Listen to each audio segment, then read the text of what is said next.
We have a very short agenda. I'm looking for approval. I have a Second. motion and a second. All in favor, signify by saying aye. Aye. Aye. Opposed, same sign. The agenda stands approved. Our first piece of business is discussing grade level schools transition plan. Matt? Thank you, Mr. Chair. So just wanted to take some time to update the board on where we're at with our transition planning, as well as make a request. People started thinking about the transition to grade level schools as soon as the decision was made, actually before, I think, both staff and administration. And as I've mentioned before, we pulled a team together at our second meeting last week.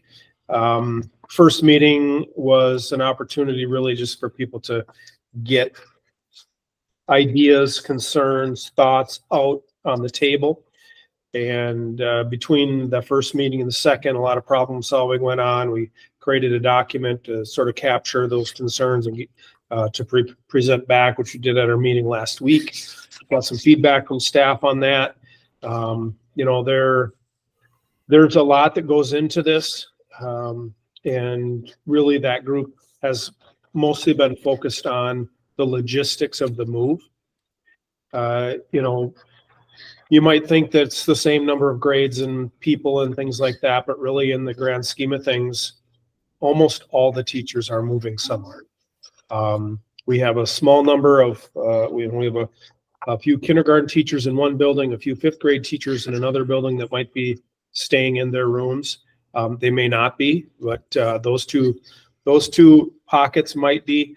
We have some special education staff that might be sticking, and also some special teachers. But other than that, the majority of people are moving. And it could be down the hallway, it could be down a floor, or it could be across town. And so a lot of moving, so a lot of logistics. We want it to go as well as we can, plan as well as we can. We don't have the benefit of, this might be the first time this is said in a sentence, but we don't have the benefit of COVID. Because if you remember last time in 2020, when we moved out of the old buildings into the new, we didn't have kids for the last 8 weeks of the year. And so there was a lot of time to just sort of slowly ease into this move. We don't have that. So it's something that we've kind of had to remind ourselves or be reminded of. We started looking at some main pieces, and like I said, the move is the biggest I think thing on people's minds, especially our staff. They want to make sure their things get where they need to go, so that when it comes time to unpack, it's simple, that they have everything. And so I can show you in a minute what we've put together as far as that goes, to make the procedures go as well as they can. Rooms in the new buildings were assigned on where people needed to be by grade and hallway, and then where principals felt was the best arrangement in the building. And they looked at the teams that we're going to have. I think, again, that's one of the benefits of the arrangement that we'll have now is pretty good sized grade level teams. And so looking at what the dynamics of those teams are and being intentional about those room assignments. Another thing is the calendar, talking about packing and unpacking. I think especially at an elementary school, and I joke a little bit, I was a high school math teacher. I probably could have packed up my room in about an hour. That's not the way it is in elementary. They have a lot of manipulatives, a lot of materials, a lot of things that make that room feel like a home, because those kids live there for 170 days. And so it's a much different type of operation. So staff advocated for some time to pack, which we thought was important as well. We also agreed that protecting learning for the rest of the year was important. We could start packing now and have boxes in rooms now and that kind of thing for the rest of the year, but we don't think that's good for staff. We don't think that's good for kids. It raises anxiety for everybody. And so isn't something that, and we have learning to do. We still have a couple months of school left. So wanted to protect that time. We looked at a number of options, and after looking at the calendar, we went all the way from doing nothing to looking at that whole last week, looking at different buildings. And what you'll see tonight is a recommendation that I'm making that we move the start of summer up by 1 day for our elementary students at Cohasset and East and West. And we leave the calendar for the unaffected buildings. And we'll go over that. We can go over that some more in detail in a second. But it does two things. One is it saves about half of the moving costs, which for when we're talking about most teachers having to move is around $7,500. I'd say that's probably the minimum, but probably between $7,500 and $10,000 is what we're going to save by having that move happen with some school time. They'll move Wednesday during early out. They'll have all day Thursday, and then they'll have Friday available. Some teachers won't finish in that time, and I'm not going to pretend that all of them will be wrapped up. Some will be. We also have a plan in place for those teachers who aren't moving to assist, and so they'll be notifying their building leaders who they're going to help. People are going to reach out if they need help, and so we're going to match those folks up so they can be moving as efficiently as possible. But at the same time, I know what it's like moving my own personal belongings. If you don't know where the stuff goes in the boxes, some of that stuff you don't know where it's going. It's hard on the other end of things. So it's kind of a mixed bag there. But we have a plan for that. So it saves us some money. The second thing that it does is that it ensures that the move will get done when we need it to get done. We have a number of big projects, and again, when we're talking about moving, the number of people that we're talking about moving, furniture, boxes of curriculum, that type of thing within a building and across town. At the same time that we have a construction project going on at the high school, where there'll be some building work being done there, ensuring that we can have a hard and fast timeline. And we've established that everybody needs to be moved or packed by June 17th. And so that would ensure that the building and grounds crew can get in there, start moving those boxes, really focus on July at the end of June and the rest of July to move. And then part of what I think is important is to be able to communicate to staff that your materials will be in your room or in your hallway in your new place by no later than August 1st, so they can get in there and get their unpacking started. We will pay for a day of unpacking like we've traditionally done, like we did during COVID, or during the 2020 year into the new buildings, but it is going to require some unpacking during workshop week as well. And that's already a busy time for folks, so we're going to do our best to make sure that people have time to do some unpacking that week as well. We have open houses. We know those are going to be really important for parents and kids that want to check out their new school, their new teacher's room, those kinds of things. And so there may be some boxes around, and people will need to be flexible and understanding there. We want to make sure that our building looks presentable, and so parents can feel good about where their kids are going to be going to school just in a handful of days. But at the same time, I don't think there's going to be an expectation that the rooms are going to be perfect either. The second question that comes up often is around busing, and this comes from our community as well.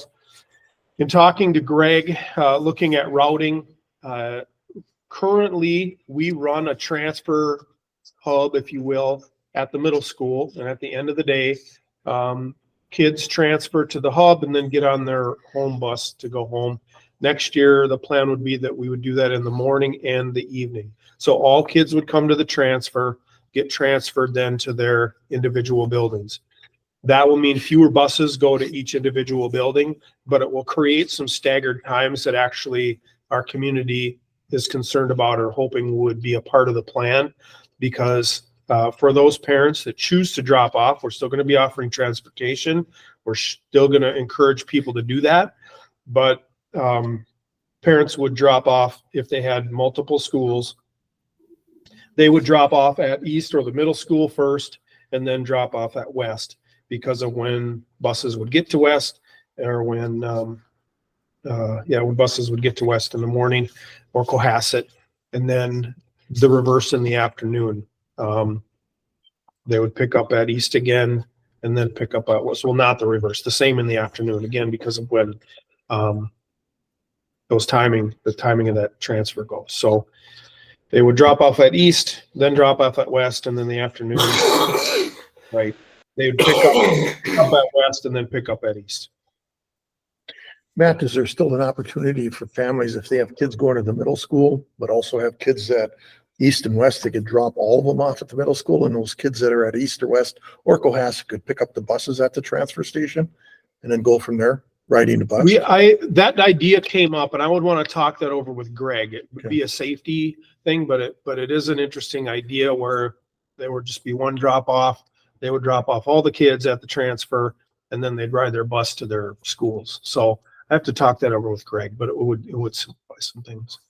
Well, thinking of the parents and the multiple stops that they'd have to make, it'd give them an option to drop them all. But yeah, I mean, one of the things that I've had to be reminded of and remind myself is that, even in our new buildings, with the new configuration, the kids will recognize about half the staff in the new buildings. It won't be like a place they don't recognize anybody. Half the staff they'll recognize, and the kids would be getting a new teacher anyway. So there will be familiar faces in the new building. The other thing that is a fact now is we have people currently today that dropped off at the middle school and then drove across town to drop off at West. I did that today. So we have parents doing that split drop off thing now. We don't have the potential for people to have 3 drop offs right now unless we throw the high school in there, but we do have some of that going on now, and sometimes I even lose sight of that exists now. And then the last thing, I think, we do bus, and so we know this is good. This has the potential to be a challenge for some of our families, and we do offer transportation to all of our families. So those will be options, but I'll check into that option.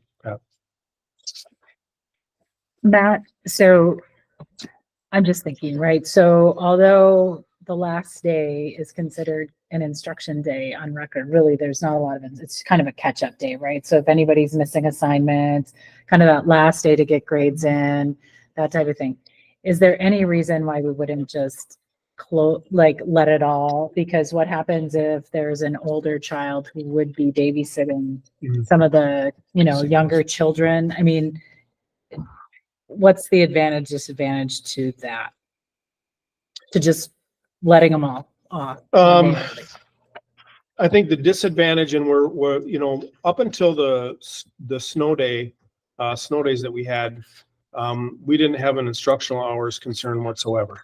And I know that we usually have, when we have too many snow days, we run into the barrier of instructional days or instructional hours.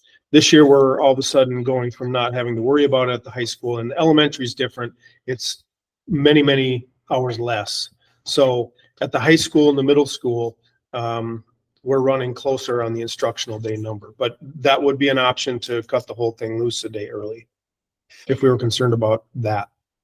I just think for families who have kids in multiple schools, sometimes it just makes it easier if one of the kids is, so they don't have to find daycare for younger kids, that their older children could take it. I mean, there is some of that there. If we're going to let them go, I say we just let them all go. We have a lot of complaints already. Like, why does my kid have to go to school? They're just cleaning up all their great, so I get for kids, it's almost like an optional day for kids that would need to drop stuff off or go in and finish an assignment. But it just feels like it's less confusing, I think, to parents if you just let them all go. But that's just my own opinion. I would look to. So Matt, I agree with Melissa's thought there. The question is, if we run into instruction time at the high school, is there any type of variance we can get from the state to do that extra day?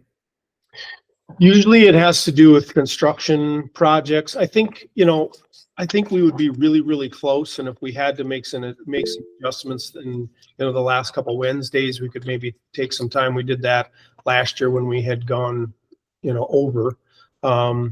So there would be some things we could do Well, it's not as if we don't have a project at the high school. Correct. Middle school, I guess, a little Right. different, but,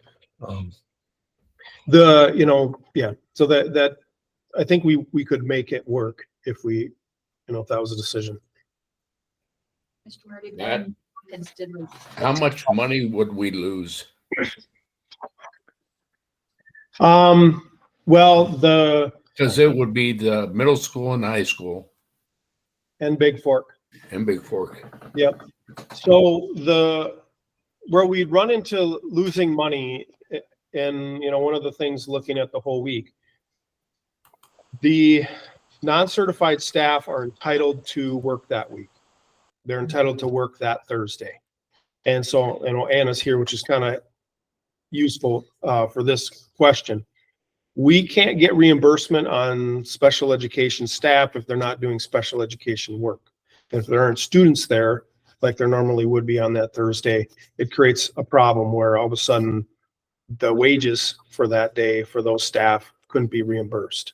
It's not necessarily a problem for our teaching staff because they always have IEPs and contacts home and that type of paperwork that they're always dying to get caught up on. So it's less of a problem for our teaching staff, but it could be an issue for our paraprofessionals. Now at the moves, in the moving buildings, again, there's work there because there's kids transitioning and things like that. At our gyms where there's no moving going on, at the high school where there's a real small amount of moving going on, and Big Fork where there's none, again, it creates a little bit different dynamic. So I don't know, I guess I would toss it to Anna a little bit in terms of one day, if there's, what your thoughts are on that. Yeah, I mean, I think, we'd have to think through what tasks are available for them to do and, ensure they align with what we can get reimbursed for. So that is something we could explore and see what we can come up with. Well, because seniors are already gone, right? In the senior high, they're already off that Thursday, right? Are they We gone? changed this, remember, we used to, remember But they now they're graduated not. a week before, but now we changed that. So they're still technically in school, Correct. right? Are they in school? Yep, that would be the day they would I do should their, know that I have a senior, I- but I don't.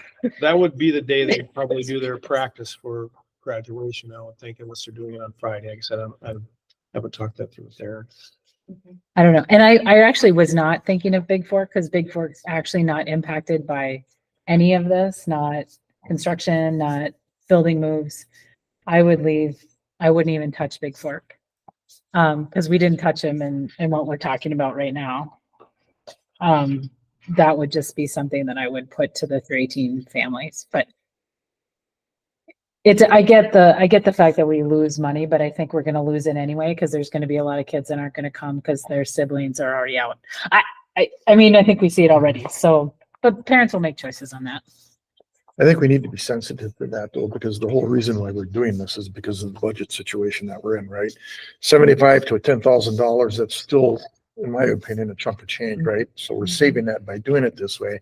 But if we're gonna lose on the other end, Yeah, we need to take it's a that into wash. consideration as Yeah. well, right? So again, for my mind, we need to be sensitive on both sides of this. So Ben brings up a good point to it, Yeah. as much as I like the idea on it. So thinking outside of the box, can we do anything to keep all the kids here on that Thursday and maybe bring them to a different site? Well, just a thought too, as I'm processing. We do some summer trainings for ESPs that are optional, but we could offer them that day instead. That would be good. And they'd be there. Training would, It's an ESP under- function. yeah, I think we could get reimbursed for that. I need to double check with the state that would be appropriate, but just to be sure, but that might be an option. We'd still have the bus drivers, and I have to look at, I know when we have a snow day, currently they get paid, so I'm not sure how that would affect them. My guess is that we'd probably have to pay them for that Thursday if they weren't running any in-town routes. And the same with our food service. We wouldn't have food service at East and West and Cohasset. But to add the middle school and the high school, we would still have to pay those cooks, I'm assuming. And because if they you were certified for that number of days. depending on what you all decide, if you were to go that way down here, there's trainings and stuff available that we could have for the non-affected. I mean, there's always plenty to do, but I mean, we could look at some things like that too. Right in. I'll leave it to you, but just as I looked at it and just thinking as a parent, putting that hat on, just wondering how that, because I mean, we're doing it because we need to, and we're doing it, one, for budgetary reasons, but two, because it makes more sense, right? I mean, it makes more Right. sense when you're doing it, when you have to balance class sizes, and we now know that that's a negotiable item, right? So, I mean, you see a lot of schools doing it that aren't in the Right. situation we're in. So just a thought, I'm okay with whatever makes most sense budgetarily but at least to have that conversation around, this is why we didn't do it. Mhm. So when families and stuff ask, because we're going to get a lot of questions on that, like, why does my middle schooler have to go? My two other littles are gone. Why do I get, Mhm. that's going to happen. So. I don't want to, part of bringing this to this work session was to try to, get this out there as soon as we could. We have a meeting next Monday. If you'd like some additional data around cost, I could double check on the instructional hours piece. If I feel like if the community knew that it was the intent of the board to at least have our elementary schools not be in session on Thursday, we could at least people could at least start planning, like, this is going to happen for sure. And then next Monday, we could kind of firm up whether if it or would not we're include able to- others or why. That would be an option too. I'm completely comfortable with having to go a day early. I mean, even one day probably, like you said, isn't enough. Everything's going an entire week. The other one's going like 4 days early. I mean, so this takes time, and it's not easy to pack up your workspace, even when you don't have a lot. It's just not. So.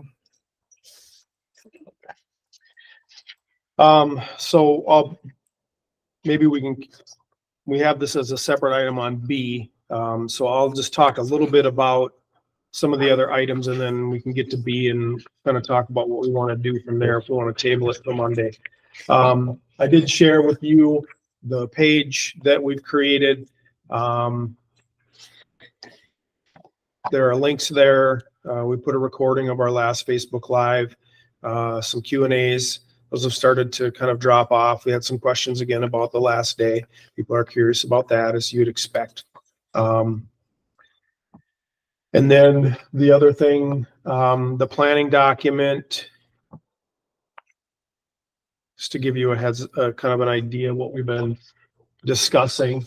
The timing, spent some time talking about that, when they would be packing. June 17th is when we want to have packing done. If people are done early, they can let buildings and grounds know, and that will kind of trigger them to potentially be able to unpack sooner. We have boxes and stuff like that already in buildings, so if people had some interest in getting going early, they could. Pallets will be in the hallways that week. Darren and his crew are going to come up with some specific packing instructions, how to, put things on a pallet, if you will. The buildings and grounds will be moving all the furniture, and then using pallet equipment to move the big, huge kind of crate looking pieces. I mentioned room assignments. I mentioned people that weren't going to be moving they would be helping, section on technology, what to do with all these little things, and all the fobs they have around their necks to amplify their voice. Are they staying? Are they going? Remotes and computers and walkie-talkies. So coming up with all those details. And then there's some curriculum that we're going to be moving, some curriculum that will stay, and some curriculum that we'll be discarding. So that'll be part of that too. Ryan's working on that. And then this kind of table, people will be able to go through here, find their own name, where they're going, and then some details in there. Is it just personal things? Is it curriculum things? What do we do? So trying to make it as evident as possible what people are supposed to do, what the expectations are, and that kind of thing, so it's clear. And we know that it's not going to be perfect. It's a big undertaking. Yeah. There'll be some things we need to work out on the fly. We'll do that. we're good at that. But that's kind of been the work so far. So, Mr. Marty, I'd kind of, I guess, moving into B, just sort of, look to the board to, if you'd like to move forward with the calendar as presented, if you want to table it while I get some more information specific to the financial and contractual obligations, if you're going to do a larger dismissal that day. And also look into the snow day piece or the instructional hours piece. Board, what's your pleasure? I mean, I would like, to Ben's point, I think I would like to know, like, what's the financial Good. piece on if we shut it, if we just close it? Because it might actually be nicer too for teachers and staff if there's no students in the building to start getting that package either way a little bit early. Or maybe if there's only a few kids coming in and out, at least some of it can be done. Just, it would be nice to know what the financial impact would be to do that. But Really, do we need to have a vote to postpone this? And then you can specify, tabling it to the next board meeting or indefinitely, whatever you choose. Thank you. What's pleasure? Let me think a second. You could pass or the elementary, get that taken care of because we're going to do that anyway. Yeah. The other would be after the fact, next week or whatever. Yep, that would be an option too. Would that be more confusing though? When you think about it, if we wait till the 15th, we're 6 weeks out. Right now, we're 7 weeks out if we approve it. I think it's gonna make a difference. I'd rather have a clear path for it all. Either we are or aren't. I'd be more apt to just table it till the 15th and make our final decision on the 15th. That still gives us 6 weeks. Yep. Oh, I'm sorry. Okay. No, we are on the 15th. Yeah. right? Yeah, okay. Yeah, all right. it's Okay. tax day today. All right. I hear a motion to table from Pat. Is there a second? I'll second. Second discussion? Again, the reason why we're doing this is because of the budget situation we're in. So I think all information that we can have in relation to financials, I think is important for us to help support our decision going forward. So I think it's good cause to You postpone make it a a good week. point. Doing it all at once shows a little more forethought and planning. I do think it's important though, right? There is the notice that the intention is that we would do this for the elementary grades. What we're looking into is what would the fiscal impact be, the financial impact be if we also went with the middle school and high school. Correct? Mhm. I mean, I think that's fair. And if there's a way to avoid the financial, but still do it. Right, yeah, the other, Any further discussion? All in favor of postponing, say aye. I- Opposed, same sign. Motion passes. This motion is being deferred to our next board meeting. And we'll have additional information and research at that time. With that, is there anything else that needs to come before the board meeting? Hearing none, this meeting is adjourned. We'll take about a 2-minute break and then we'll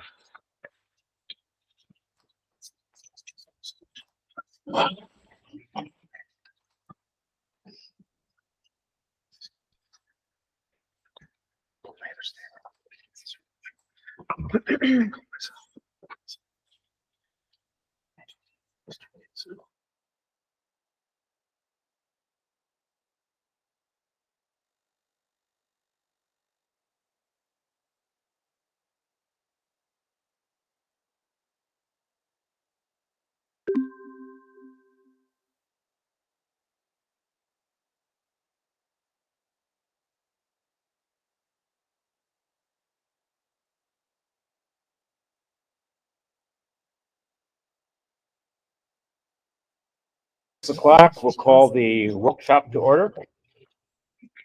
Yeah.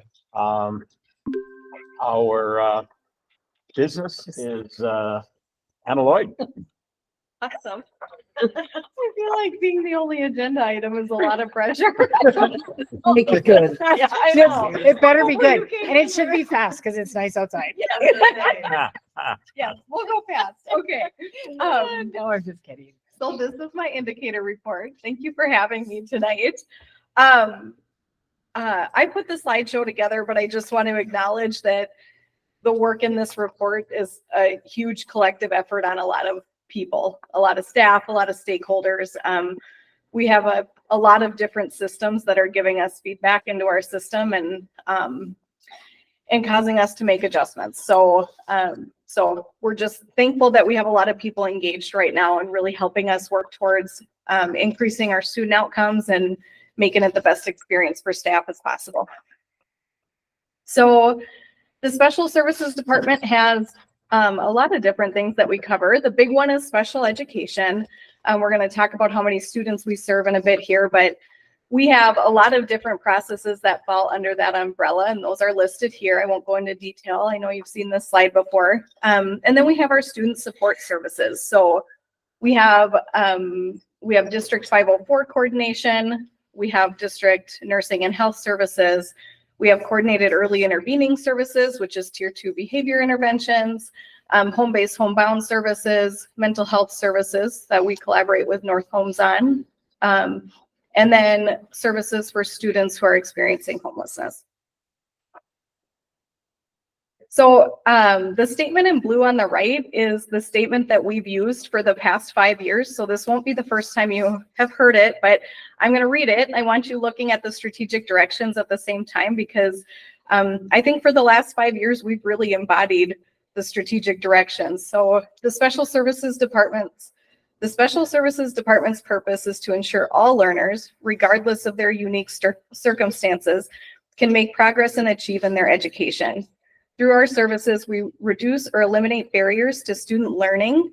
And I just want to add, both on an individual level and on a systems level. We strive to ensure every student feels a strong sense of purpose and belonging when they enter our schools. And we believe the work that we do with students today will strengthen our community in the future.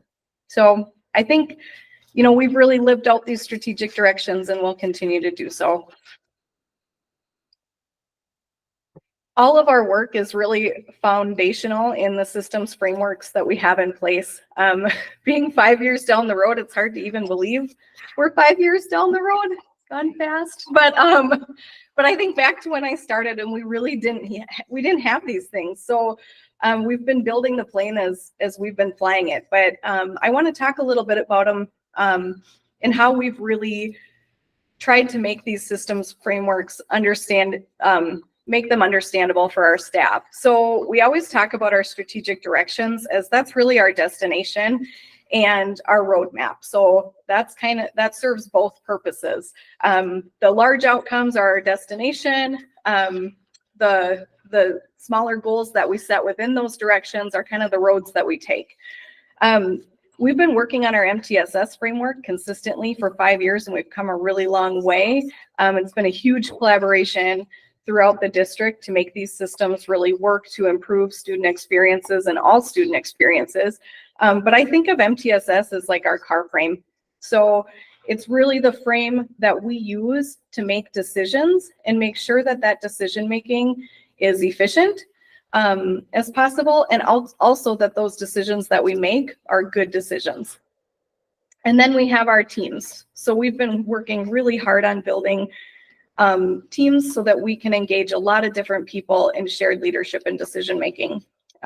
So you've seen that slide. I think we presented that one to you in the fall, but I think of this one as this is really our engine, right? So we can have these great frameworks and we can have a clear roadmap, but if we don't have an engine in our car, we're not going anywhere. So we need these teams to really help drive us forward. And the team that is the biggest pivot point, or really where ideas turn into action, is our building leadership teams, or in my case, my special education leadership team. And that's like the gas in the car. So again, we can have all of those things, but if we don't have gas in our car and our leadership teams, those building leadership teams and special ed leadership team aren't functioning well, our car's not going to be going anywhere. So that's how we talk about it. I feel like people have really increased their understanding around these frameworks. They're getting familiar with them.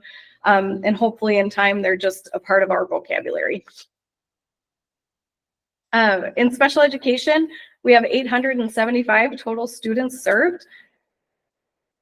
701 are residents of 318. We have 174 that are open enrolled. So on the next slide, you can see that we've just continuously increased really since 2020.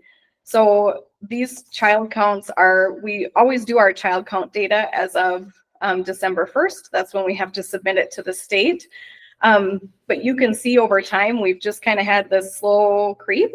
All the way up to 875 was our December 1st child count this year. Right now we're at 910 students at this point in the year, and projected for next year, we're looking at starting the year with 915.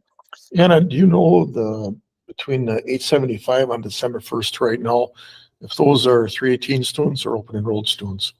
Combination of both. Okay. Yep. We have had a lot of transients that has affected those numbers. We've had a lot of move-ins, but we've also seen a pretty large number of initial evaluations in secondary, which is unusual. Usually our number of initials in elementary kind of balances out with the students we have leaving, but we've really seen kind of students being picked up, and we've done a lot of initial evaluations at the high school this year. And I think, I've been talking with some other districts and talking with MDE about this. I actually had a great conversation with our monitor for MDE that monitors our systems today. And she said, this is, I said, it feels like it's an outcome of maybe having some good data practices coming into place, that we're identifying students better. And I think that we are, and that's true. But I'm hoping that it will level out at some point here. Districts across the state are experiencing the same trend. So this isn't just a 318 thing. We're seeing that statewide number creep, but districts all over are really feeling it too. Do you think that has something to do maybe with COVID? Like kids coming back into the systems and not having that same data at that same level that you have today that you didn't have 3 years ago, 2 years ago? Yep. And we do notice that students are bouncing around more. They're bouncing, they'll bounce to homeschool, they'll bounce to a virtual school, they'll bounce, and then they'll bounce back. So we're seeing a lot of this back and forth that we didn't necessarily see as much prior to COVID. Sure. Yeah, and that's slowing down a bit. That was really heavy kind of in 21, 22. You can see the trend upward there.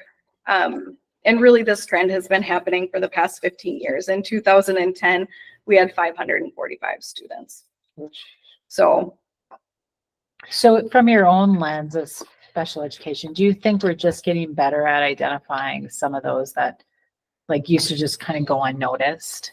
Do you think that's part of it, is the system itself, right? Your map, all of that has just gotten better at identifying where kids are slipping, and rather than just attributing it to something or letting them continue through the system, they now get help. Yep, I also think there's a lot of pressure on districts around our child find obligations and really ensuring that we're identifying, or evaluating students with suspected disabilities. So as the mental health community increases services too, a lot of times those diagnostic assessments can trigger evaluations, or, put us in a place where we need to move forward with evaluation based on what we know.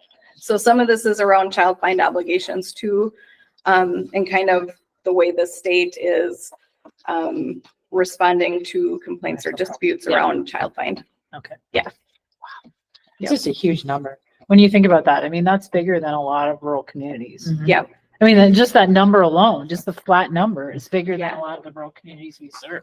Yeah. Yep. So, I mean, and really, I think there's, just kind of to keep it in perspective too, there's a lot of students that get pretty minimal service. Sure. So 56% of our students are at federal setting 1, meaning they spend less than 20% of their time in a special education setting. So, so I think, that's a part of it too, is a lot of our students, you know, and we're seeing this trend with a lot of the students that are currently being identified as Sure. the need isn't extremely high, but it's really addressing a very specific need. Mhm. But it does qualify for a disability. Yeah. I think in general, you know, you look at 35 kids different from December to now. I think one of the things that would surprise people is the amount of, you know, here we are in April, and we still have students coming and going. We just, you know, we had Yeah. a couple, you know, day last week, and Carol's like, we just got 6 or 8 more kids today, and you just don't think about that happening. Many of us didn't have that experience as students ourselves or children growing up, but it's something that we deal with on a daily basis. I just got a Kids brand new coming. student today. Wow. From within Itasca County or from out of Itasca County area? Pillager was my girl today. Okay. And I think it's both, you know, we get some from out of state, Yep.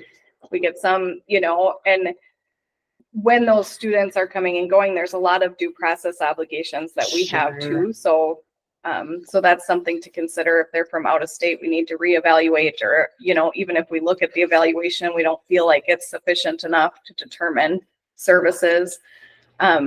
So as those kids are coming and going, it does create, you know, it does create additional workload too for teachers, and that's something to consider. Oh, for sure. And I think that, you know, this increase also really emphasizes how important the state dealing with the cross subsidy is. When 20% or more of your kids are on IEPs, it affects district like ours more. And so that was a really good start that the legislature made last spring. Yeah, yep. And really a lot of these qualifications are in specific learning disabilities or other health disabilities are two where we're seeing our numbers really creep. The number of students that are, you know, developmentally, cognitively delayed, we're not seeing an increase in those numbers. We're actually seeing a pretty sharp decrease in our numbers of students with emotional and behavioral disorders, which I'm going to show you in a minute, just due to some work that we've done. But so it's not all, Yeah. it's not across the board. It's pretty targeted. And that makes me think that some of the work we're doing in kind of putting systems in place is triggering a little bit of this. But what we are seeing is evaluations at the lower grades are starting to come down. So I think over time it's going to right itself. It's just kind of working through that. Yep. Okay. So this slide, hard to see, but it outlines the number of students in each building, the total number of students, and then the percentage receiving special ed at that site. You know, one thing to note, our smaller sites like Big Fork Elementary, that number looks really high, but in those smaller sites, that percentage is super volatile based on, you know, just the kids that you have Yeah. there because the sample size is so small. So that's not something I'm really alarmed about. If it's trending there consistently over time, I'll be concerned. But right now, I think, you know, it seems to be just due to the combinations of kids that we have, and because of the low sample size, we could have 1 or 2 kids go to high school and bring that number down significantly. Yeah. The number of staff in special education, we currently have 174 staff that serve our students with disabilities. And this kind of outlines by site the number of teachers, ESPs, and secretaries. And then if you look at, we have approximately 31 staff that aren't attached to a building or a site. These are all of our support staff. So one of the things, you know, in our purpose statement, we outlined, you know, really ensuring that we had services in place to meet unique needs. And all of these 31 staff are really ensuring that those unique needs get met. So we have speech language pathologists, we have school psychologists. They do all of our a large portion of our evaluation setup and ensuring that we're following processes that we're supposed to be there. We have occupational therapists, physical therapists. We have coordinators available to coach teachers. We have developmental adaptive phy-ed teachers. We have a blind visually impaired teacher that we share with other districts. We have a deaf, hard of hearing teacher that we share with other districts. When we made our coordinator reduction last year, that transitioned to an autism specialist. So we have a portion of an autism specialist and we share that staff with ISD. We have a teacher that's specifically for physical impairments that we share with other districts as well. We have a brailleist, we have occupational therapy assistant, and many other things. So that's just kind of a flavor of all the variety of services that we provide children. So, okay, so that's kind of giving you a high level glimpse. We're going to talk about a few things as part of the narrative for special ed. We're going to talk a little bit about leadership and systems, the support that we have in place for staff, and then some celebrations. So this slide outlines our mission statement that we've had for a few years now, and this is what we start with. And if it doesn't fall under our mission statement, it really is off the beam. So everything we do aligns with these 4 buckets, and we use them to guide our work. And as you can see, they're also very aligned with the strategic directions. We're going to be doing some work this summer to make that alignment very explicit. This is our special education leadership team. And one of the things that we talk about every summer as a leader is anybody who takes responsibility for finding the potential in people and processes and who has the courage to develop that potential. So, and I can say every single person on this list has taken somebody under their wing or done something to support or build up another staff member, and also to give input and give feedback and engage in processes that we use in our department or that the district uses to make them better for kids.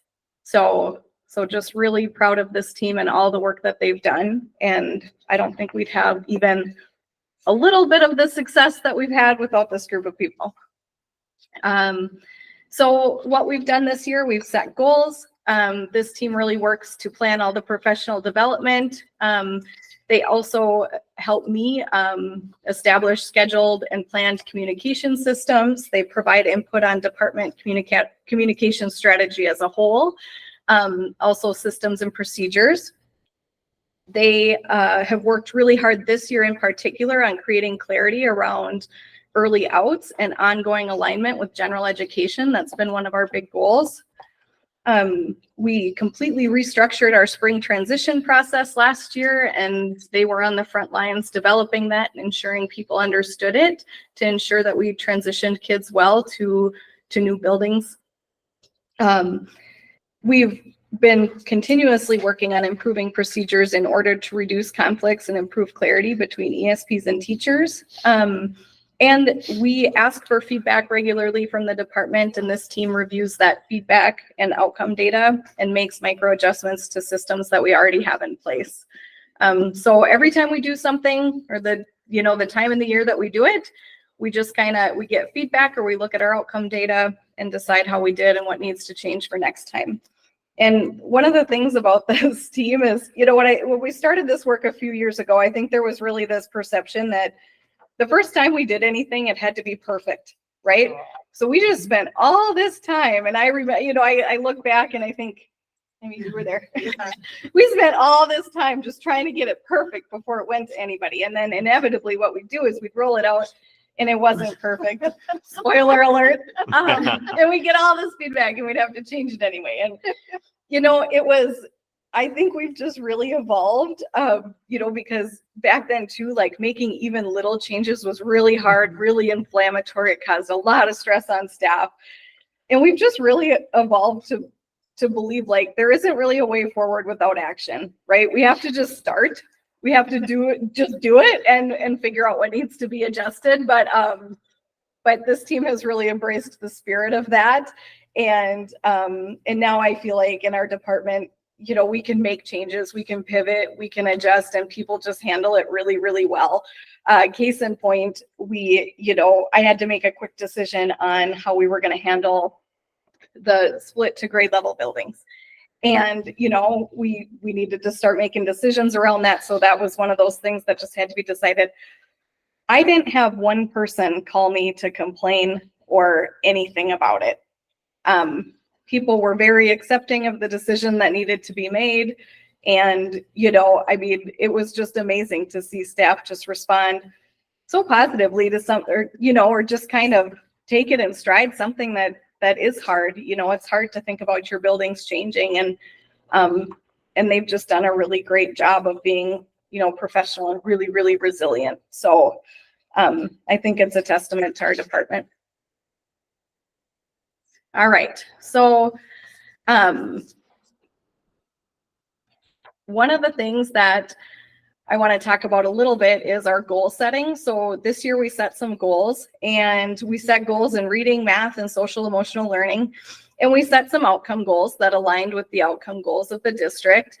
But one of the things that I think is really important when you're setting goals, and again, I learned this through feedback from the team, is it's important to have outcome goals, but it's also really important that we're clear about what actions that we're taking to get to that goal. So along with the outcome goal, we had several smaller objective goals that really outlined the staff actions. And those were developed through looking at the research, looking at classrooms that were really, really successful in our system, getting feedback. But ultimately, those process goals are what we've spent the most time focusing on, and all of our PD is on, because we can talk about an outcome, but if we don't know what we're doing to get there, it doesn't matter, right? Staff needs to know, what do you expect of me, and what is the change that I need to make in my classroom. So we've been really focused on those the process goals. So the process that we use is we focus on IDing an area for change based on data and looking at our system and what's needed, and looking at feedback from our stakeholders. And then from there, we communicate that out right away. We don't want any surprises for people. We want them prepped for the change that's going to come. So even when we're not 100% sure what the plan looks like, we're communicating the change up front. Then from there, we use our leadership team to gather input. So typically this looks like we might send a survey out to staff. We might deploy them to get some feedback from their team. Usually it's structured. This year we haven't been doing a lot because we've been working more towards fidelity on a lot of our stuff versus building new. But ultimately we gather that input, and then the leadership team meets again to finalize that plan of action based on the input and the data that we have. And then we communicate that out again. So by this time, staff have heard about it several times. So when we actually have to make that change, or action needs to change, they've already been working with it and processing that change. So then we communicate that out, we implement the change and gather data, and then start the process over again. And this has been really a successful framework for us. One thing that I just want to note on here too is, working in a human services field, change is hard, and sometimes it all feels really personal, right? Because all of our jobs are so interconnected, and we have these little humans in front of us that are unpredictable, right? So I think, one of the things that we talk a lot about, Angie, you can speak to this, is attack problems and not people. Because it feels personal when we work in these fields that are super interdependent, and everything we do is related on somebody else doing something, right? So that's really the focus of this too, is keep our focus on the problem at hand and not at pointing fingers or blaming, just what needs to change and how are we going to do it. We have a lot of support in place for staff. So evaluation and due process support. We revamped our plan for this year. Now we have a Google form that if staff needs something related to these, they can fill out the form with the request, let me know kind of the timeline that they're on, and then I can approve that request or call for more information. But this gives me a lot of data in a lot of different ways. It shows me where staff are struggling, because I can see what part of their day isn't getting, worked into the workday. I can also kind of use it to coach staff. If I see somebody waiting till the last minute to request that support, I can come back and say, okay, what support do you need to get you a little more in front of things instead of chasing what we need to do. So that's been something that's new this year. And we've always had the support, but we haven't had a super structured way to deploy that. And this has helped. We have ongoing meeting support. We support a lot of IEP teams that just need somebody to help the team come to an agreement. So we have coordinators and myself that do that regularly. Twice a year, we do individual meetings with coordinators.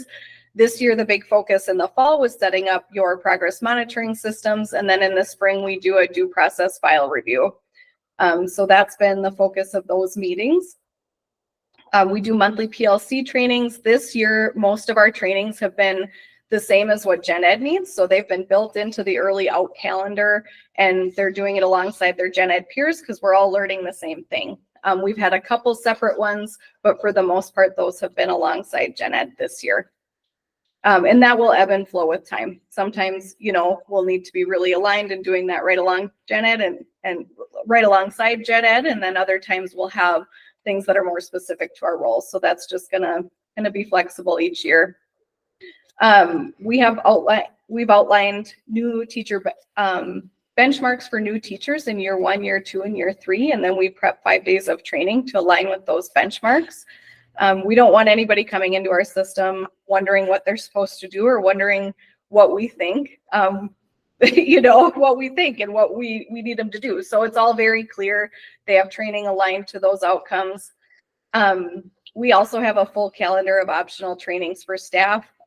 Depending on the programs people are running, there's a variety of needs. We don't want to put everybody through every single training. So there's a ton of optional trainings. We have a full day startup training. This year we partnered with ISD to do that. We had breakout sessions. We had a lot of different stuff going on. So it was a good day. But I think people, for the most part, were all able to find something that matched their needs. We have a shared drive that has a bunch of resources in it. We have training videos in there. We have guidance documents. We have due process nights every quarter where people can just hop online and have supported work time on their due process paperwork. We've done teaching and learning institutes, during the teaching and learning institute, we've done sessions. Myself, our school psychs do one every year. So we have a variety of options there for special education staff. We do a ton of ESP training. We've really built out that system over the last couple of years, and we run an ESP labor management committee and have done that for 4 years. Overall, we have over 300 hours of professional development for staff throughout the year. So, Shauna, is there mandatory training that we require our employees to do every year? Is there? Yes. Yes. Yep. Yep. So, so if it's mandatory, we work on building it into the workday. So a lot of the stuff that we're getting, one of the processes that we have is I have to do file reviews and submit them to the state every year. And then based on that, we get feedback. So a lot of the stuff that we build into the early out calendar that's specified for the early out calendar is for that. So we try to build the stuff that's required just right into the calendar. It's part of people's jobs and days. So next year we're looking at, we've done a lot of large group training because we've just had to kind of get baseline on some things and make sure everybody was on the same page. But now next year we're looking towards doing categorical training. So we'll have trainings kind of based on what the primary disability is that they serve. So we'll be, you know, doing one for behavior, one for academics, and one for functional to kind of dive into their more specific needs. So that's a change coming up for next year.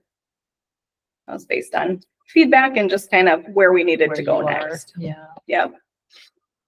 ESP training, we have an entire day of training that's required for them at the beginning of the year. So they do 3 hours with myself and Jackie Skelly. We partner to just do all the ESPs and ISD. And really people are, you know, people work between our two systems and move back and forth. So it makes sense for us to, you know, to align that. But they spend half the day with us and then they go with their supervising teachers for the second half of the day and do training on the specific students that they'll be working with. Okay, so this is the fun part. Some celebrations.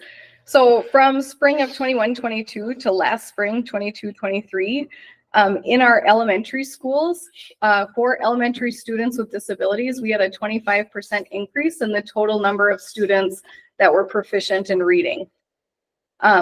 So we really, one of the things that I didn't highlight in the other part is we have been really, really working hard on reading. We've done a ton of training.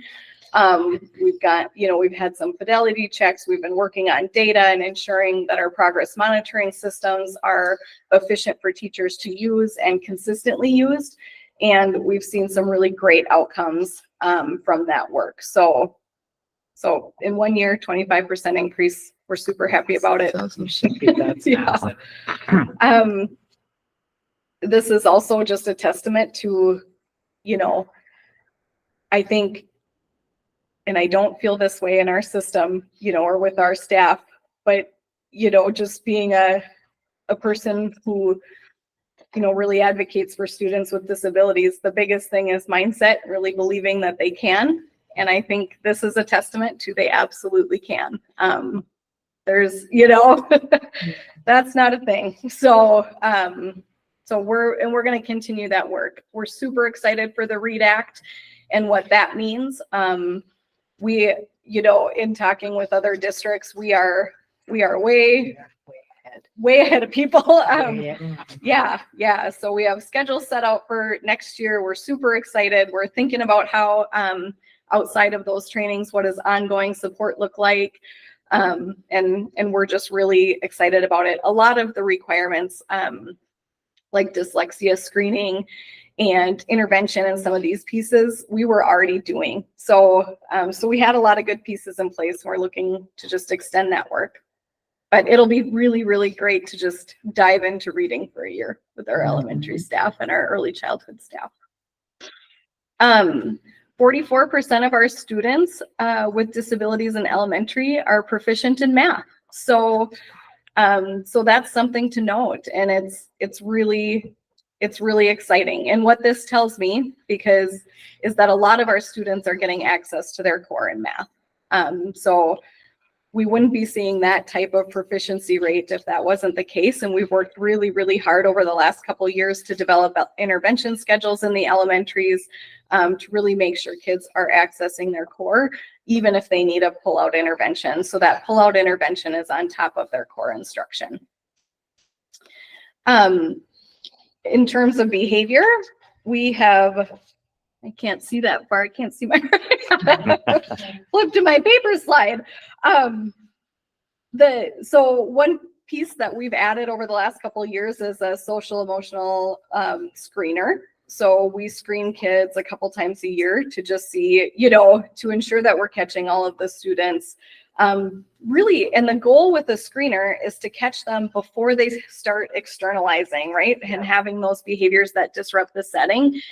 And that's been really successful. But for our students who are in behavior programming from the fall to the spring, we saw students, the number of students identified as high risk was reduced from by 7.9%. So this is students who receive behavior programming, and we have teachers rating them as not high risk anymore. So we can see the effects of that programming working, and some things that we've really pushed hard on is curriculum here. So we have a variety of curriculum options available to meet a lot of diverse needs. This is a very nuanced area to teach. I can speak to it. I taught it myself, and teaching social skills, self-regulation really needs to be tailored to the child. And I think our teachers are doing a great job of that. I walk into classrooms and I see explicit instruction happening on these things all the time.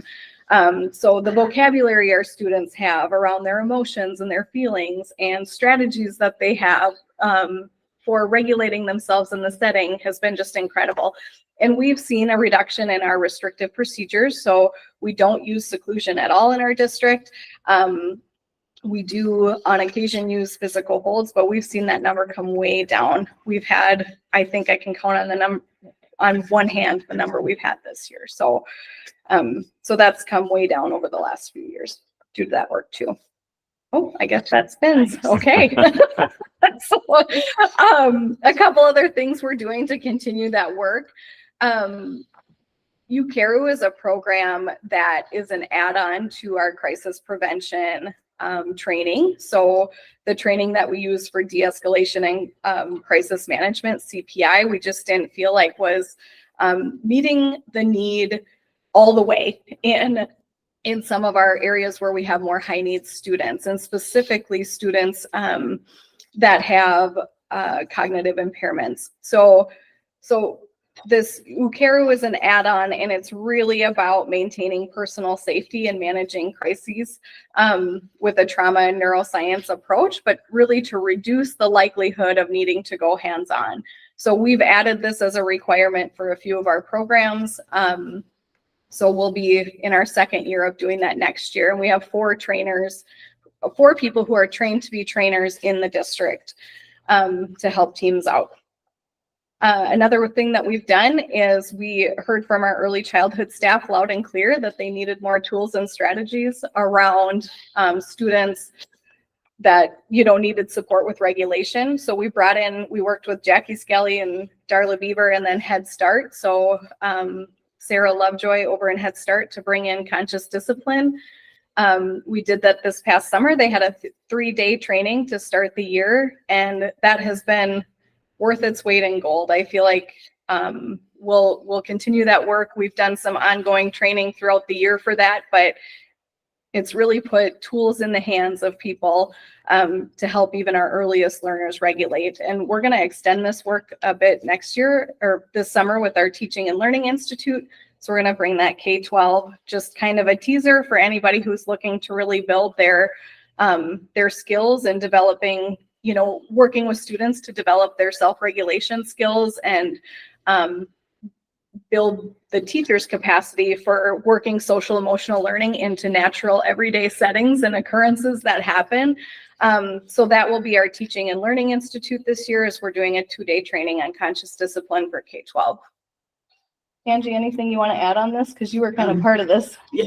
I would just say, as Anna said, like last year, just the behaviors in the pre-K was getting really hard. And so in early childhood, we spend a lot of time, we don't really do pull out a lot of our services, except if they're at home. I do home visits, but are in the classrooms. And so we have to really work well. And this has, I feel, has really helped ECSE staff work with Invest Early and Head Start staff, because it's kind of a different situation, because it's not my classroom. I'm up in Big Fork. It's not my classroom. I'm a guest to Lindsay, but I feel because we did the training with them, we sat in our groups, our ESPs got to do the training too, which was huge. And this really is all about yourself, an adult. You have to check yourself. How do you get your mind right before you can even help a child regulate? But I just feel like this has really built that teamwork with our staff. And like she said, like we have monthly things and then we've had follow-up trainings, but I've been saying all year, like other people need to do this. Other people, it has to go past early childhood, the whole thought behind it. It's pretty cool, I think. Yeah. It's really all about your thinking. Yeah. I mean, that's where it starts, is how do we think about challenging situations? How do we walk into those situations with the right mindset to be ready to teach and build skills, and I think that's ultimately, a lot of times these situations feel like a performance deficit, or like somebody's doing, the kid's doing it on purpose, but we know that 90% of the time it's just a skill deficit. So we need to respond by teaching. I just And have we a have real between- quick story. So part of the conscious discipline is breathing exercises and stuff. And so the other day I was up in the classroom in Big Fork, and I have a little guy up there, and he likes to challenge. He'll be a good lawyer someday, because he's really good at coming back. And he was escalating, and I was trying to help him go through it. And I just said, I see your body is just really upset. I'm going to do my breathing right now, because there's all different kinds of breathing that they've taught. And I said, I'm going to do and I'm sitting on the floor so I just started doing that. I did my breaths.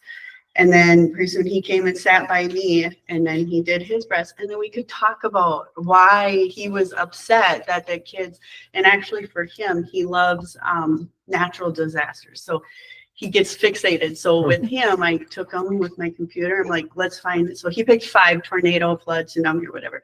So we're going to make his own breathing exercises. So I'm like, what does it breathing like a tornado look like? You know, but I mean, that's the kind of thing it is like, but he knew what I was doing. And it's amazing how it just brings up, because you have to be in the executive function, you have to be in the green, you can't be in the blue or the red.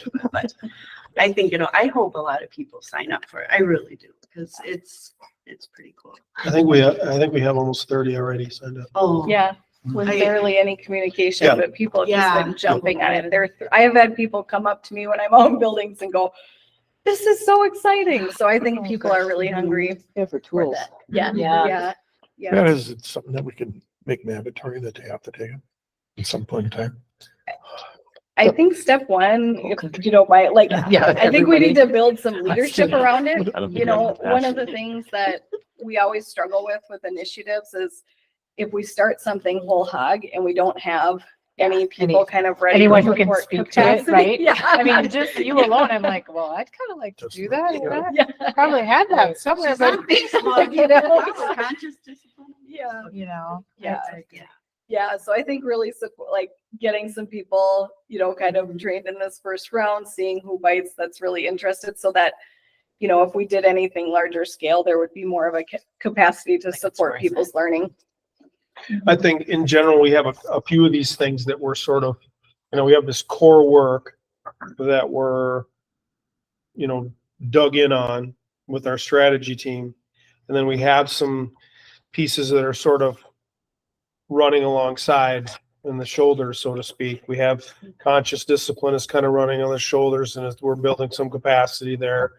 We've been working with admin on putting together some diversity and equity and inclusion, getting a cohort together there that'll kind of run along the shoulder, building some capacity, building some energy, so that when it comes time for that to be part of the core work, we can support it and have some muscles, so to speak, in the group. Yeah, and I Yeah. think sometimes, and I mean no disrespect to anyone that's been around a super long time, but what has happened in this district is we start something and then we don't follow through with it. And as a teacher, that's very frustrating that we do it and then it goes by the wayside for the next shiny thing. And so I think the way we've been doing things is really good, kind of getting that momentum. And like you said, Matt, like on the runway, and then when it's time, it'll come on the runway for everybody once we have had some other people involved in it. Yeah, kind of an example of that was 2 years ago, we really hit EduClimber super heavy in special ed. 2 years ago, that was our big initiative. We wanted to use that for a lot of different things. But then, this year when it went to everybody, we naturally had people built in to support the work.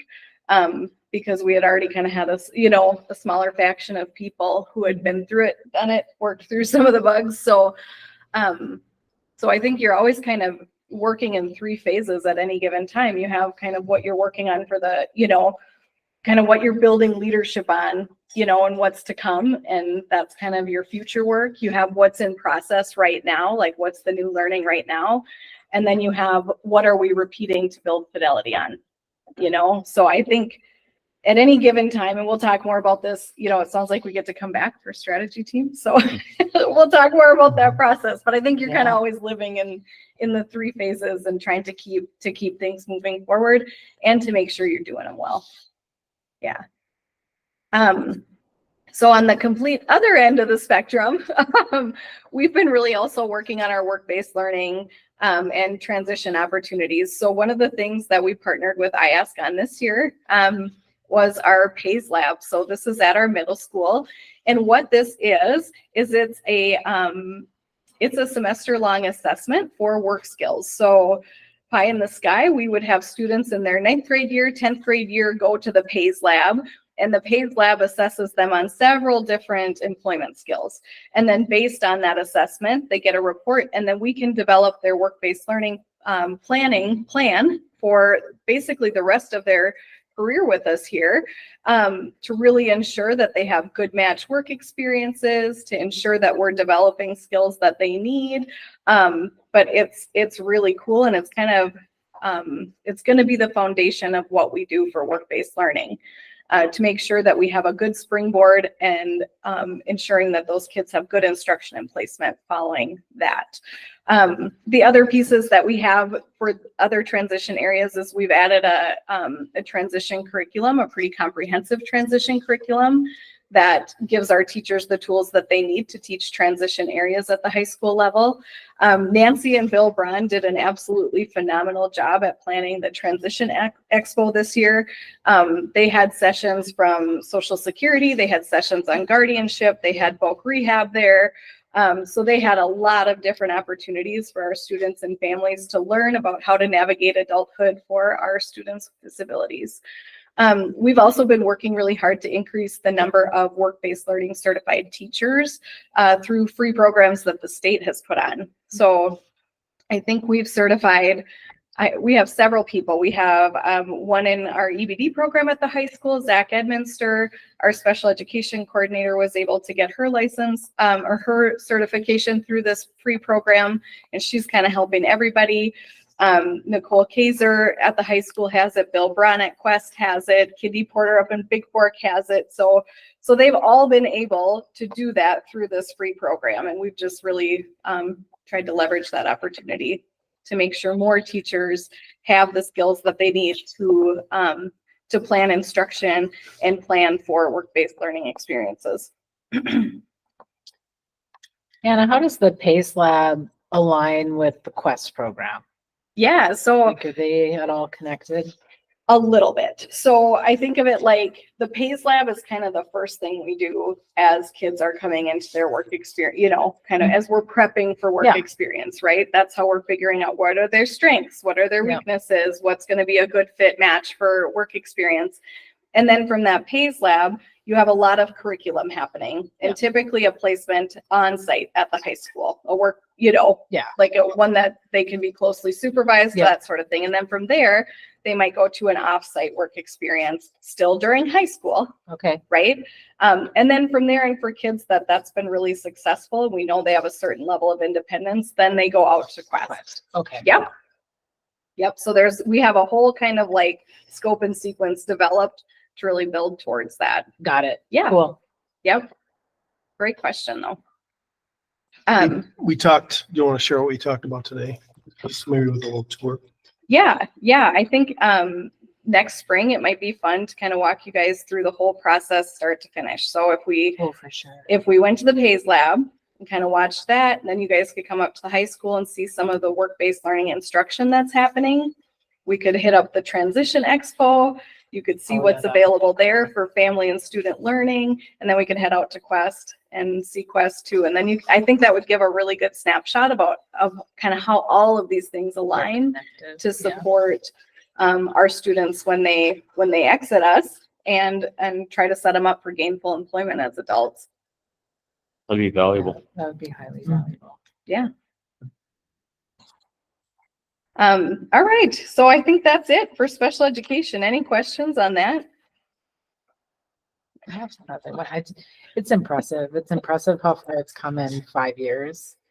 I mean, I've been on the board 6, and it's Well, kudos to you and your team. I mean, Thank you. I mean, I know it happens, We you have a know, great leadership nobody does team. it alone, but Yep. you know, you guys do a great job and you set great examples. So thank you. Thanks.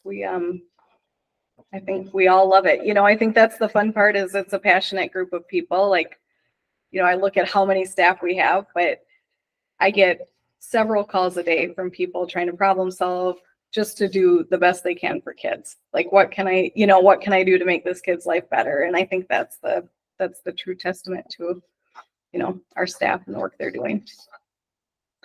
All right, we're going to jump to nursing. So not much has changed in nursing. So that's good. We got through COVID. Now we're just trying to stabilize in that department. But we haven't had any changes in FTEs or anything along that. So this is the same it has been. I think ultimately, you know, nursing really impacts all students. We are seeing an increase in the number of more intense health needs that students have. Jamie's going to cover some of that in her report in May. But but yeah, they do a lot in our system. So they're responding all day long to student health needs. They're completing assessments. So every single special education evaluation we do, they have to complete a health assessment on. So they're busy on top of everything that's coming in and out of their office. So we've been really working on ensuring our vision and hearing screening processes are on point, setting up flu shot clinics. They're developing and managing a lot of med plans and chronic disease plans. And these can be very intense and can be changing weekly depending on what's going on with the student. So they're keeping up on all that. And they provide training on PCA cares done by ESPs and teachers. So we have several of our building nurses are RNs and able to do that. But Jamie will provide a full report on nursing in May. So I don't know if it's an appropriate question or not, but I'm gonna ask it anyway. With Brooke's leaving, is there any Jamie She's leaving leaving. too? She's leaving. Yeah, okay. So yeah, we'll be looking for that. Yeah. Yeah. So that'll be a change and a hard one. So yeah. All right. Mental health, as I said before, we collaborate with North Homes for our school-based mental health services. Currently, we have 314 students receiving children's therapeutic services and supports. So this is like skills work. And we have 134 students receiving therapy. Some of these students are the same students. So I want to point that out. They get both depending on their needs, and some receive one or the other. But our goals were really to stabilize Big Fork and make sure we had a consistent practitioner up there. We've had that, so that's excellent this year. And to increase our supports at the high school, which we've also been able to do. So those were our goals, and we are right on track with that. Yep, and also the middle school too, just as a high needs area, just due to the age and everything going on. So we've also just really ensured that we have staff there. I'm sorry. Yeah, you know. Laying over here. So yes, we need help. So next steps are agreements done at the end of next year. So in the winters and spring of next year, we'll be looking for proposals to re-up our 3-year plan. And we're really working on embedding that mental health referral process into the DART process, just so that we have a clear delineation of when that referral is made. So that's something that's been a little bit, that process looks a little bit different building to building, and we just want to ensure that we're all in alignment on it. All right, 504 plans. We've seen an increase in our students on 504 plans. So we're currently, we have 86 students who have a 504 plan district-wide. We've been really working on creating clarity around our district processes around 504. We've come a long way there. One of the biggest things is really completing quality evaluations. It's hard to write a quality plan if you don't have a quality evaluation. And also, how do we use the data that we have to make determinations about where the barriers are? So that's been our learning. Kind of next steps, we're looking at developing, working on how do we develop appropriate accommodations? What do those look like? What training do staff need? All staff need on accommodations. And also, one of the things that's been a huge point of discussion with our student support specialists and counselors is really understanding when do we have child find obligations? So if a student is on a 504 or a 504 referral is made, at what point does it become a special education referral, or what are the conditions that would trigger a special education referral?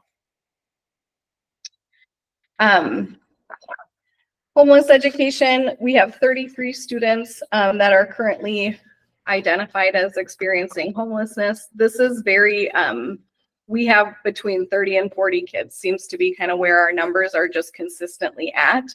And one of the biggest places that we focus on is really basic needs stability, ensuring that they're fed, ensuring that they have their basic needs met, whether that's through clothing, like I said, food, clothing, personal care items, anything along those lines, just making sure that they have what they need, those basic needs met.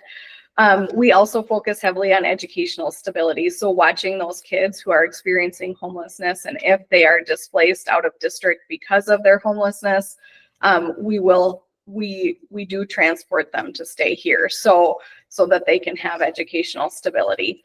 Then we monitor and report on those students to the state. What's the age range on those, you know? All the way through birth to 22. Yeah. Yep. Mm-hmm. Yeah. Coordinated early intervening services. So these are this is the program that we put together in response to some, when we were identified by the state for having significant disproportionality. We're no longer required by the state to have this program, but we do continue it because we saw benefit from it. So we have 98 students who are receiving a behavioral intervention through the funding from this program. And just a reminder, this is not new money. This is federal special education dollars that are reallocated out of special education to early intervention. So to prevent students from entering special education. What I want to note is that graph shows the number of our students identified with in the category of behavioral disorders. So as you can see, we were on a pretty steep climb there for a while. We started the program in 2019. We've come down and we've really maintained that decrease over time. And we actually had a nice little decrease again this year in the number of students with behavioral disabilities. So we've maintained that progress and we've stayed out of significant disproportionality since 2021. That's good. And budget. So I have some good news on this. So, That has not happened for a really long time. Let's celebrate. yeah. So yes, let's celebrate. I think I remember saying last spring in the same indicator report that we weren't sure what the new legislation was going to do, and I didn't want to make any promises. But it's looking really good. So as you can see, the last year that we're done with is 22-23. The last column in this budget report is what we're projecting for 23-24, but it looks like that legislation is really going to impact us and really improve the cross subsidy. The graph on the right shows our cross subsidy over time. And you can see kind of in the middle there was when we had COVID dollars and some other things, but you can see then what we're projecting in that last column on the right on the graph is our projections for 23-24. So that legislation, we are very confident that this is going to help us. So yay. Yes. Yeah. Just some other things to note. Our third-party billing is slightly down. Again, this is a pretty volatile funding stream. They changed the rules on that. Our biggest revenue generator for third-party billing is PCA cares. So just how they calculate that formula, what that looks like in the classroom, is that revenue is slightly down, but again, it's nothing out of kind of what we would expect with the normal variance. So Is that from the state or from the feds that changed? the change for the legislation, On the reimbursement? You said there was The PCA. The the PCA. PCA. Oh, that's the state. state, okay. Mhm. Yeah. Yep. So, and again, they kind of adjust that formula ongoing periodically. So, and it really depends on kind of what it looks like in our classrooms too. Yeah. Okay. So indicators of success.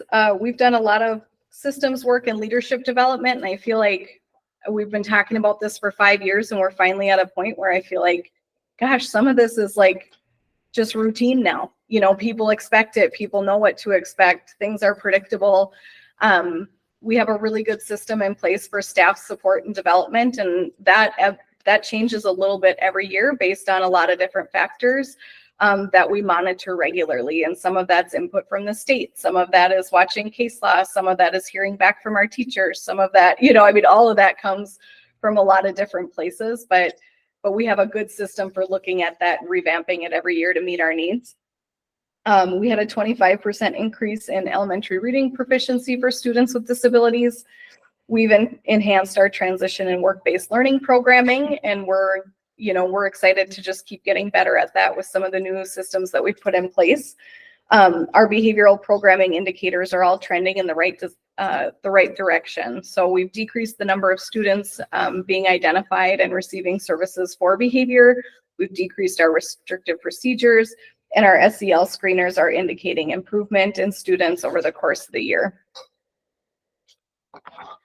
Some indicators of challenges, and we've talked about these, so I won't talk too much about them, but we are seeing those SLD numbers really trend up, and we're investigating that and trying to be sure that we have a handle on why that's happening and making sure that we're responding to that.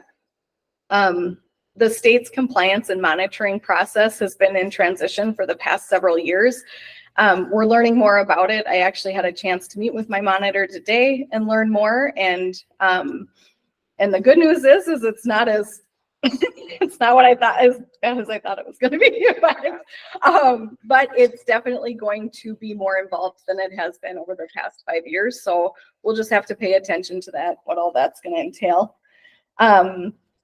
We continue to see the number of students growing both in special ed and in a lot of our other support areas. So we need to continue to watch that and make sure that we have a good understanding of why that's happening. And we do have some indication that we need to improve collaboration and disability education with general education teachers. So for next year, we're really looking at the READ Act because that's a mandatory. All special education teachers are going to be trained. We're going to be responding to changes that MDE has in their compliance and monitoring process, and it doesn't look like it'll affect us too much next year, but a few years down the road it will. And we're going to continue to work to improve our collaboration between teachers and ESPs.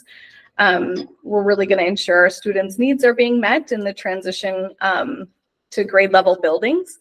So that's going to be a big part of the work this spring. We have a lot of kids moving, a lot of kids with individual programs that need to be communicated. So that's going to be a huge focus of ours over the next couple of months. And our teachers have been great. They're already thinking about how they can make this as easy as possible on students.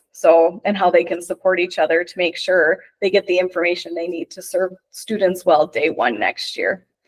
We're going to continue our work on work-based learning and transition.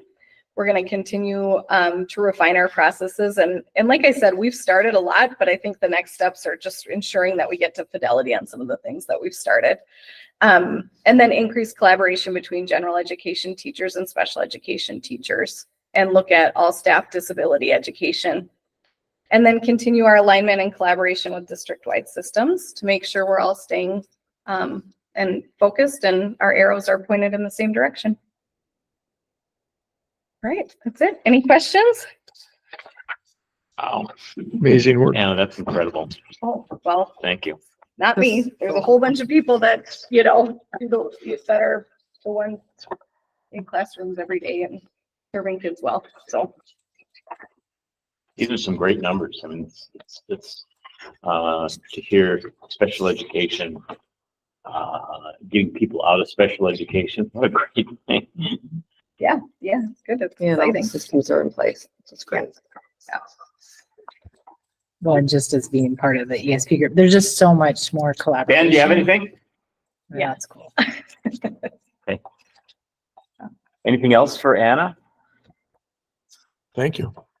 You're Can you welcome. Please share Thank your team. our appreciation with your team. It's great work.